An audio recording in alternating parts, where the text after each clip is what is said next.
Subscribe to our channel. Bon, sinon, mes amours, j'espère que vous, ça va. Je crois que je vous l'ai déjà dit, mais je vous le redemande. Je vous ai expliqué hier que ça faisait longtemps que j'avais pas fait des snaps vraiment où je parlais et tout. Parce que ces derniers temps, c'est vrai que je me suis énormément focalisée sur Instagram. Et franchement, je suis super fière de moi parce que je trouve que je fais du meilleur contenu. Mais pour faire du meilleur contenu, faut travailler, faut prendre le temps.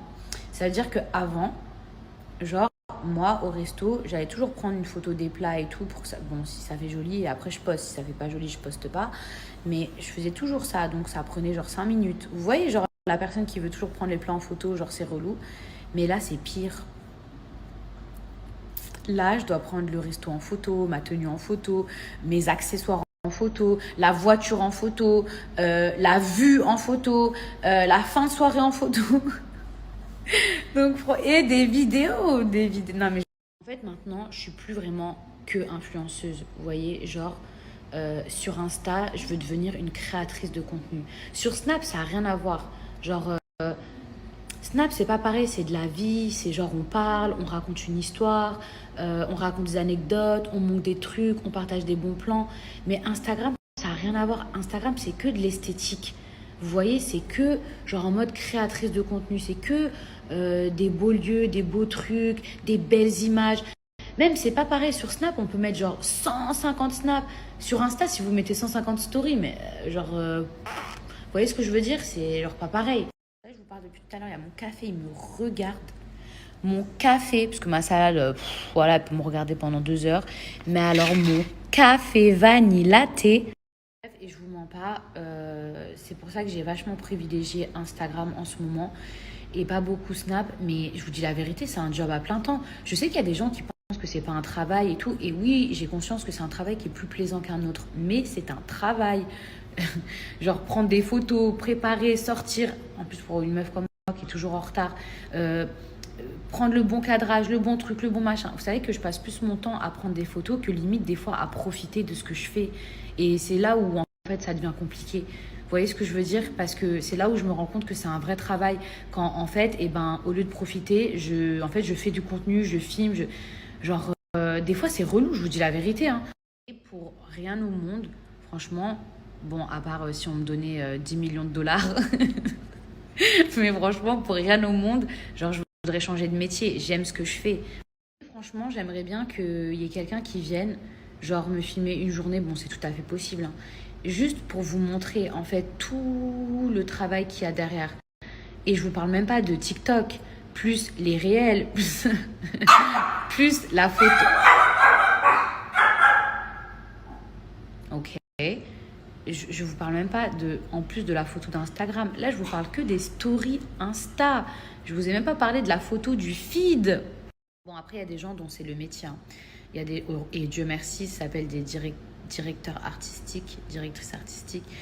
Dieu merci, c'est leur travail. Et en gros, ils sont payés pour vous donner des conseils, vous dire exactement comment il faut prendre les photos, etc. Bon, après, vous pouvez très bien vous inspirer aussi de ce que vous voyez. Genre, si vous aimez bien ce qu'une Instagrammeuse, elle poste, vous pouvez aussi vous en inspirer. Mais là, il commence à y avoir des vraies formations, des vrais métiers qui se créent. Il y a aussi des lois, aussi des vraies lois qui se créent parce que finalement, tout le monde se rend compte que c'est un vrai travail.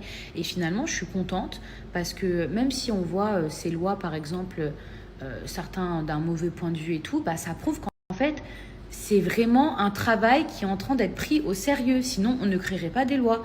On n'est plus à l'âge, à l'époque du temps où on faisait une photo, paf. Non, c'est plus comme ça. Je veux dire, la concurrence est rude. Genre, c'est plus du tout comme ça. Maintenant, même les marques, elles recherchent un travail de qualité. Genre, elles veulent que vous mettiez les produits en avant, etc. Et franchement, pour être tout à fait honnête avec vous, aujourd'hui, les marques, ok, si on peut leur rapporter derrière, tant mieux. Genre, mais aujourd'hui, on ne contacte pas une créatrice de contenu pour faire son chiffre d'affaires. On va pas se mentir. Non, on contacte une créatrice de contenu. On espère qu'elle va nous rapporter des ventes, mais on la contacte parce que on est fier que, en gros, elle représente notre marque. On se dit, c'est quand même quelqu'un, c'est un nom, elle a tant d'abonnés, etc.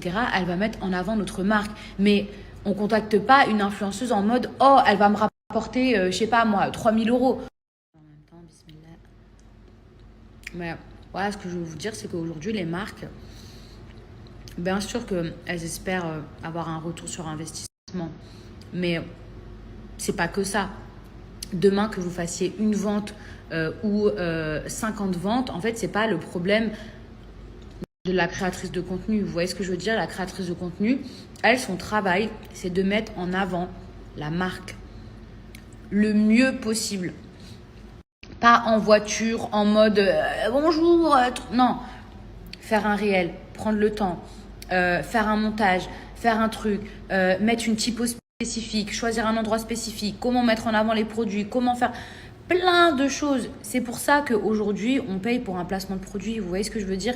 Parce que, en fait, on cherche une belle créatrice de contenu. Donc voilà, mes amours, c'est pour ça que je poste beaucoup moins sur Snap. Parce que je suis hyper concentrée à mettre des beaux placements de produits en avant et à faire un beau contenu. Parce que je ne peux pas que vous mettre des placements de produits, c'est pas possible. Il faut aussi que je vous mette du beau contenu sur Instagram et il faut aussi ici que je vous partage ma vie.